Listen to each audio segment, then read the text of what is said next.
Where is the apology to your fans? We saw broadcasters from every different network. We saw news reporters chiming in on it. We saw ESPN talking heads going at it. Like, it got actually insane when they started talking about this investigation. Chennai's caption is, "I'm never afraid to say that I can do better," with a heart. My thoughts on the WNBA investigation. Hey everybody, I'm sure you've seen the WNBA statement on the investigation. I want to address this with the same energy I did. The apology needs to be just as loud as the accusations or disrespect, all right? I'm just keeping it a grand. You have to go back on First Take and say this. Wait, what'd you say? Harry Ball said what? Jack Mehoff said who? So they went out and they conducted. I actually, by the way, I actually have nothing against Chennai Awoom. I think she done goofed. I think she messed up. Of course you didn't substantiate the allegations because they were baseless rumors spread online by Angel Reese fans. The very ones that came after me and my wife. Has been posed by Jack Mehoff 59 on Twitter. A bunch of Twitter trolls, a bunch of Chicago Sky trolls that just couldn't handle getting. It finally happened. Just moments ago, an ESPN host issued a public apology after facing massive backlash over what many called a racist attack on rising WNBA star Caitlin Clark. The controversy lit up the sports world, sparking outrage, debates, and now an unexpected response.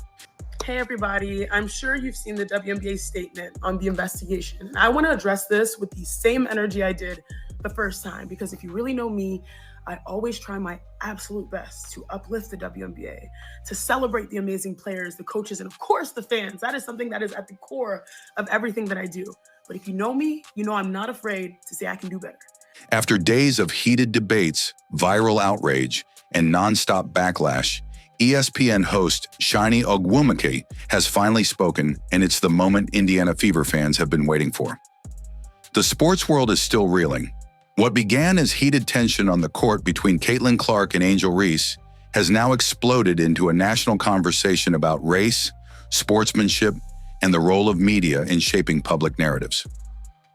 Telling you right now, the Indiana fan base is on 10 right now. We lit because we was telling y'all over and over and over again they was lying. And I'm here to tell you that is exactly what happened today. This apology has taken the internet by storm, finally addressing the backlash that's been brewing for days. In a stunning twist that's shaking up the world of sports media, an ESPN host has just apologized for what it finally happened.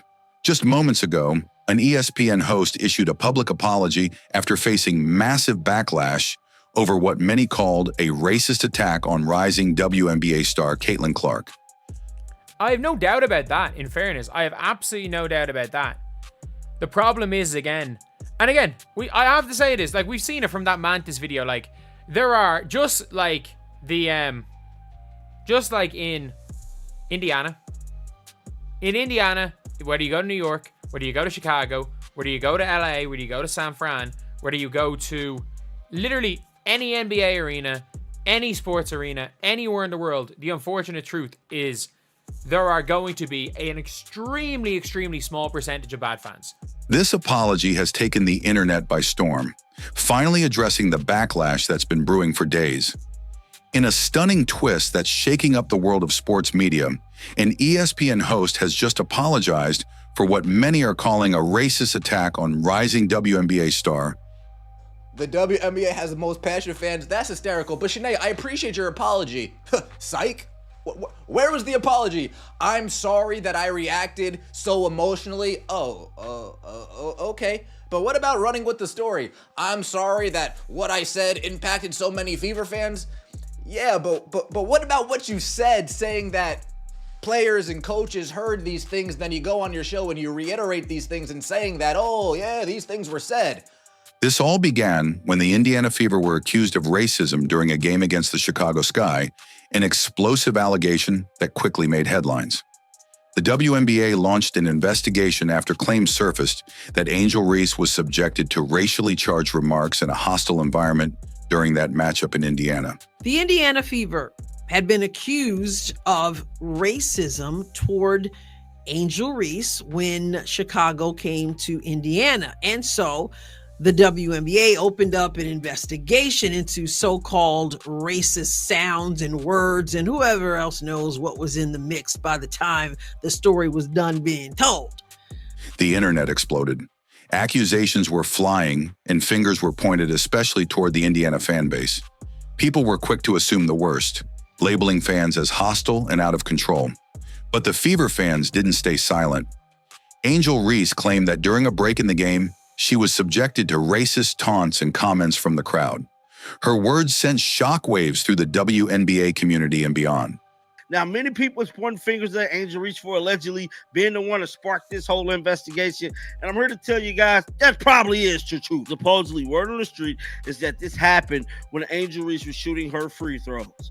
Now, I put out the video exactly when Angel Reese was shooting those free throws in like a 7-8 minute collage from the time the situation happened with Caitlin Clark, from all the way to time till Chicago took back possession of the ball. During her coverage, Chennai referred to an alleged incident where fans were said to have made offensive animal noises, something that was interpreted by many as a racially charged attack on Caitlin.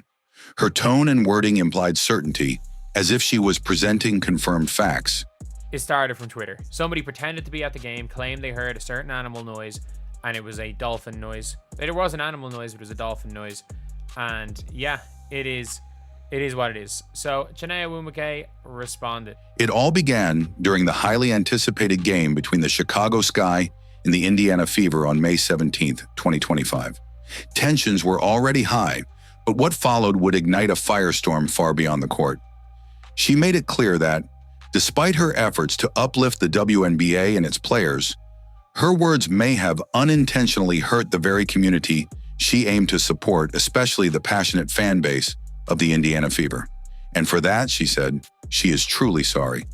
The host took responsibility for the weight her platform carries and pledged to be more thoughtful in how she voices concerns moving forward. I totally recognize that it may have impacted fans in a way that I did not intend, and I am sorry. I'm also happy that the WNBA treated the matter with the utmost seriousness, followed through with the investigation, and I understand that having a platform comes with a responsibility, and I do not take that lightly. So as our league continues to grow, I am going to grow with it. And I am so committed to be better in how I share perspectives and grow alongside the game that I truly love and adore. The result? A full-blown inquiry into fan behavior at the game. Officials reviewed audio, video footage, and even interviewed arena staff and attendees.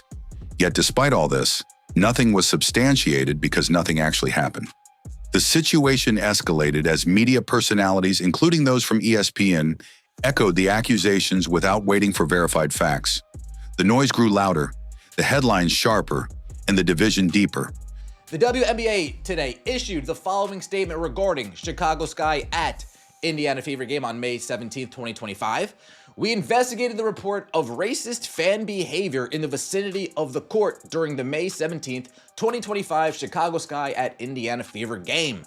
Based on information gathered to date, including from relevant fans, team, and arena staff, as well as audio and video review of the game, we have not substantiated yet. Those same fans, many of whom were new to the league and responsible for its growing visibility, were suddenly labeled the problem. Fans were left confused, players frustrated, and Caitlin Clark became an unintended centerpiece in a drama she never asked for. And while the investigation ultimately found nothing, the damage was already done at the hands of social media speculation and amplified by some of the biggest voices in sports media.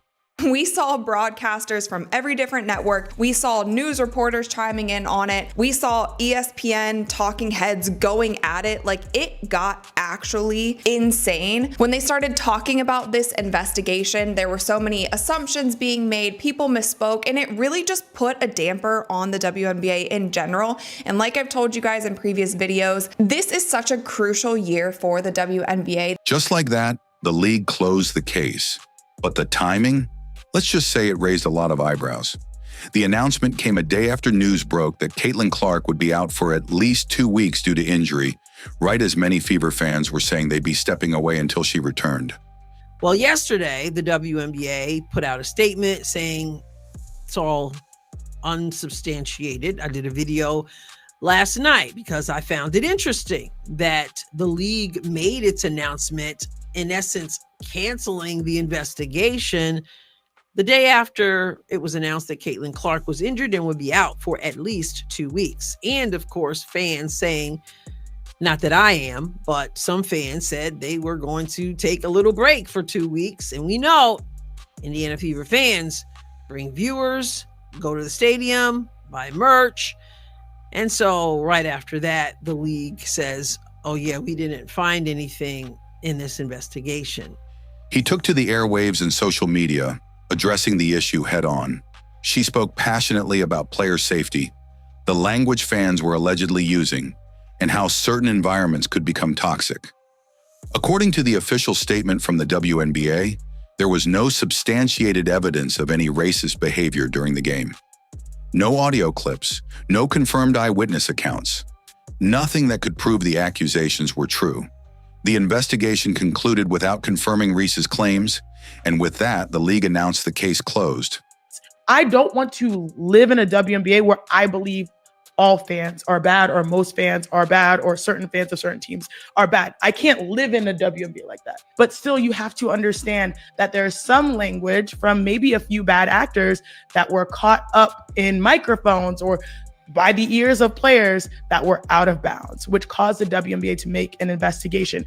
Comes growing pains. I don't want to live in a WNBA where I believe all fans are bad, or most fans are bad, or certain fans of certain teams. Social media lit up with debates, with some accusing Chennai fueling division and spreading misinformation, while others defended her, arguing that she was simply echoing concerns shared with her privately. Within the media space, responses were mixed, but what stood out was how some seemed more upset that nothing incriminating had been found than relieved that no slurs were actually hurled. Angel Reese nor her coaches actually heard anything during the game, and even if they had, he questioned why it should matter, minimizing the impact of any supposed fan behavior. Whitlock went further, blaming the outrage on what he called the feminization of sports culture, arguing that society had grown too sensitive and too quick to demand safe spaces and apologies. Because, like, again, I have nothing. I was so shocked when I heard Chennai say it, because I'm like, Chennai Awoom is one of the ones that I'm like, is actually a good basketball analyst. But she stated it like it was fact. It's a really weird situation. And look, of all the people in the WNBA media, Chennai's response is the best. Like, all the other responses in the media are people being disappointed that nothing was found. It is people that wanted it to be true that 18,000 people were making specific animal noises towards Angel Reese. They wanted that to be true. And that just shows where their logic are. They want it to be true. Some even questioned the timing, suggesting that the apology only came after pressure from the public, or possibly even from within ESPN itself. Still, despite the doubts, there were viewers who gave Chennai credit for being the first to step up and say something, especially when others in the media who were involved have stayed silent. So I'm glad Chennai actually stepped up and said something. And, who knows, maybe somebody came up and said, hey, you need to say something if you're going to get back on First Take, or whatever the case may be. I would be surprised if Monica McNutt says something. That's when I'm falling out of this chair. That's when I'm falling out of this chair, fam. Monica McNutt coming out and apologizing like this? Oh my goodness. At the same time, Angel Reese saw an opportunity to insert herself into the narrative. She echoed the concern, lent her voice to the story, and even hinted that if it could happen to Caitlin, it could happen to anyone, despite admitting later in an interview that she wasn't even sure what she heard, or if she heard anything at all. The contradiction was glaring, yet it fueled the narrative even more. One step further, you actually made Caitlin Clark talk about this investigation, talk about these non-comments being made. That's embarrassing. Furthermore, you parade around Angel Reese to corroborate these claims, to say one thing in one sentence and another thing in another sentence. There's no place in this league for that. I think the WNBA, our team and our organization has done a great job supporting me. I've had communication from everyone, from so many people across this league, and being able to support me and going through this whole process. Obviously, it could happen to me, it could happen to anyone, and I think they've done a great job supporting us in this. If it can happen to me, it can happen to, but nothing happened, right? Nothing transpired. Nothing went down. Twitter trolls made up lies. Angel Reese saw an opportunity. Oh, I can latch onto that. And in the middle of this media storm, critics didn't hold back. Some accused ESPN hosts of being biased, of fueling false narratives, and of being unwilling to hold certain players or voices accountable. The situation exposed a deep divide, not just between fans, but also within the media covering the league. The pressure mounted and the spotlight shifted no longer just on the accusation itself, but on the people who gave it their platform. Yet instead of boldly clearing the name of the Indiana Fever fan base and issuing a public apology, the WNBA chose to bury the statement on its communications page, avoiding its main social media platforms, where millions of fans would actually see it. It was a quiet, almost reluctant admission that the entire controversy had been based on baseless claims. Like I said, no apology. Wow. All those people in the media reported this. Sounds like a lawsuit. Quote, grandmother said she heard lots of slurs and a bunch of other people heard them too. What a cesspool. You notice I didn't make a video on that because the grandmama, I didn't believe her for a second. After days of growing pressure and public criticism, one ESPN host issued a formal on-air apology for their remarks about Caitlin Clark. It wasn't just an acknowledgement of getting the facts wrong, it was a moment of reckoning. Because by then, the damage wasn't just to Caitlin's name, but to the credibility of the coverage itself. The apology may have come, but for many fans, it felt too little, too late.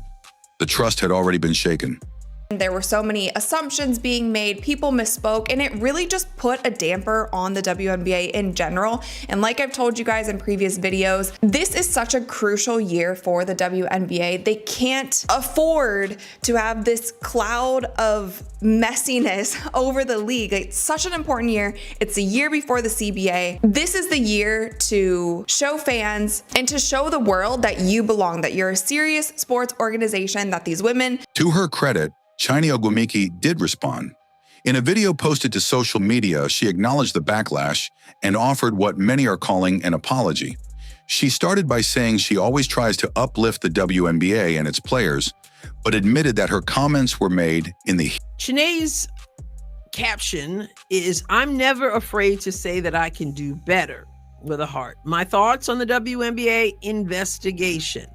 Hey everybody, I'm sure you've seen the WNBA statement on the investigation. And I want to address this with the same energy I did the first time, because if you really know me, I always try my absolute best to uplift the WNBA, to celebrate the amazing players, the coaches, and of course the fans. That is something that is at the core of everything that I do.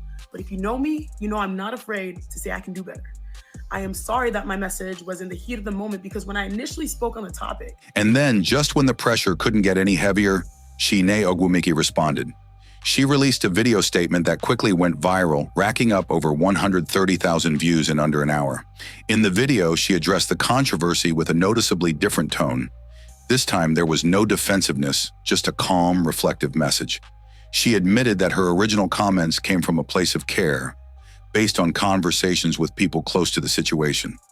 Let's head on over to Chennai Awoom Mike X account, man, because everybody and their mama is talking about this lady on X right now, bro.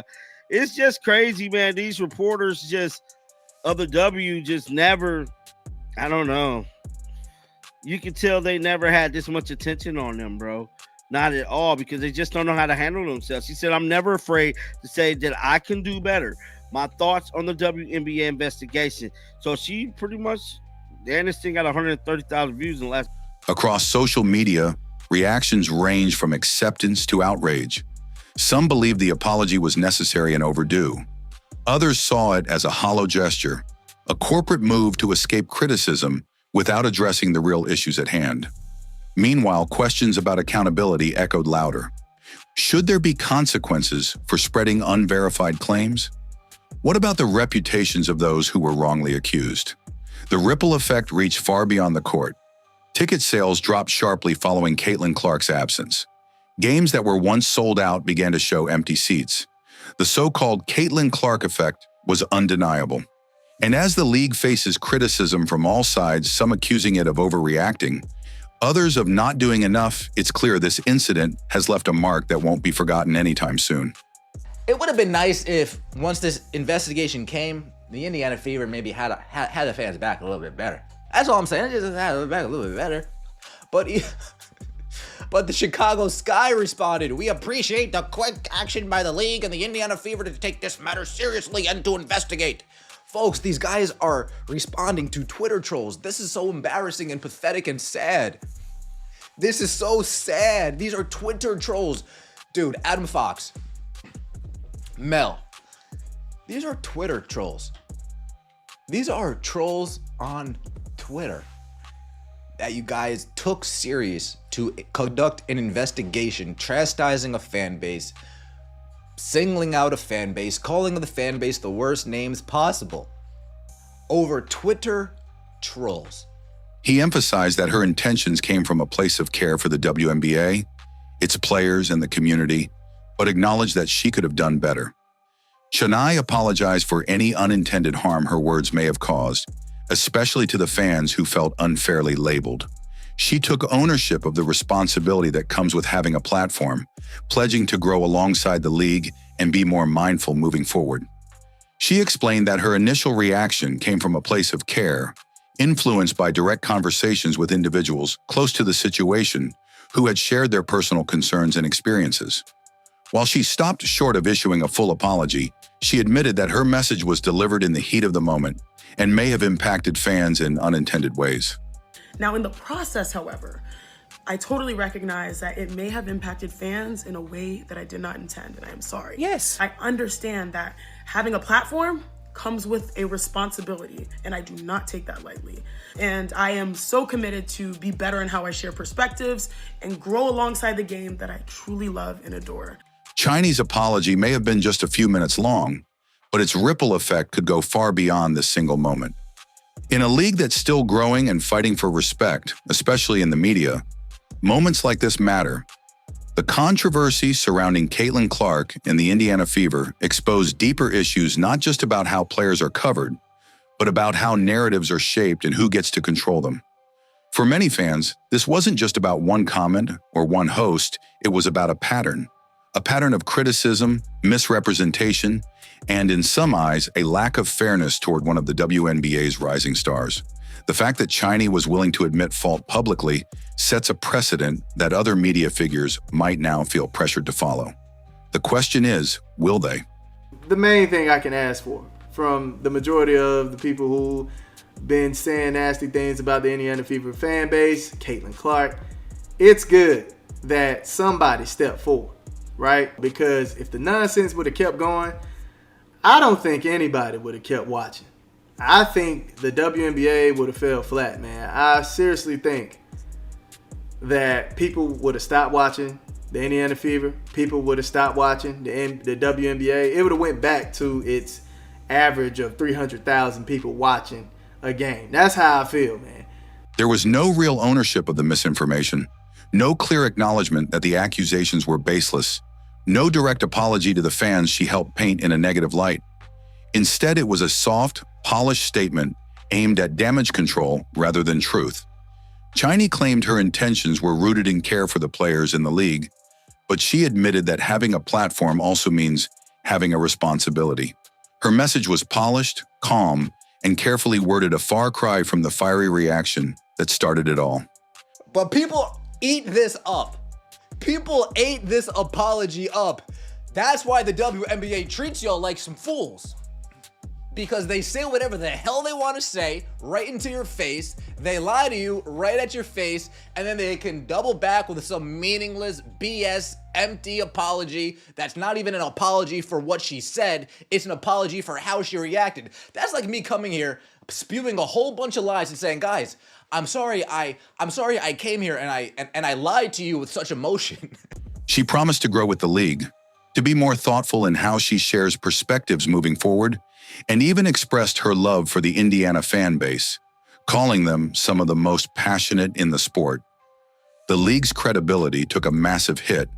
Their failure to publicly correct the false narrative or defend the fans who had done nothing wrong sent a dangerous message that the truth came second to headlines. Even as Angel Reese supporters stirred chaos and players like Caitlin Clark took the brunt of the hostility, the WNBA remained mostly silent. But this league that has never turned a profit decided to accuse their own fans of racism. Indiana Fever, as an organization, you're culpable here too. I mean, you are. You should have, as a organization, stood up to the WNBA and said, you know what? We don't buy that this happened. We need to handle this a different way. This year was supposed to be about growth, about proving that the WNBA deserves more attention, more investment, more respect, but instead it got messiness, missteps, and mistrust. And at the center of it all, Caitlin Clark used as a lightning rod in a storm she didn't cause, suffering the fallout while everyone else debated around her.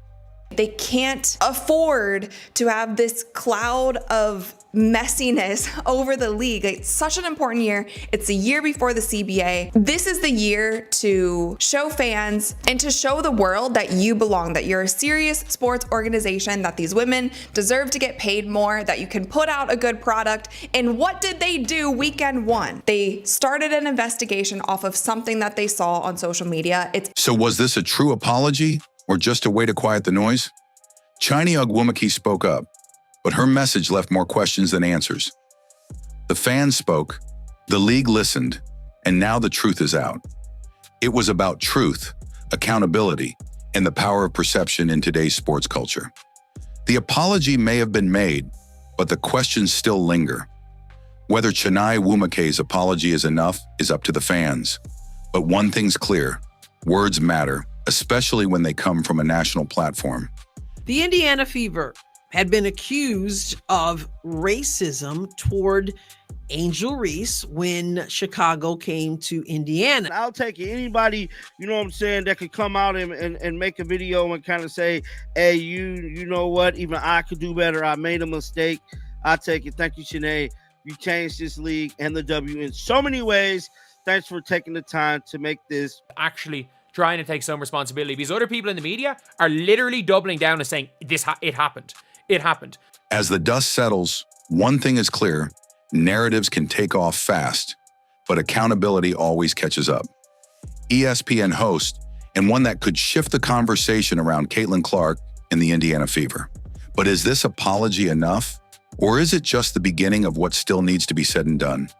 The damage is done, the trust shaken, and fans are left wondering who's really looking out for the truth. A serious accusation was made. The media ran with it, and when the facts didn't back it up, only then came the backtracking. What started as a spark of controversy has now scorched the credibility of both the WNBA and the media outlets that ran with a lie. The WNBA has the most passionate fans. That's hysterical. But Chennai, I appreciate your apology. Psych. Where was the apology? I'm sorry that I reacted so emotionally. Oh. Even Coach Tyler Marsh said that he found out about the investigation at the same time that all of us did. And so, like you guys can see here, they found nothing. And yes, I'm glad that they found nothing, but I'm still upset at the fact that The investigation proved the fans did nothing wrong, but the damage had already been done. The fans deserve better. And if women's basketball truly wants to rise, it has to start with integrity on the court and off. Because when hype turns into harm, nobody wins.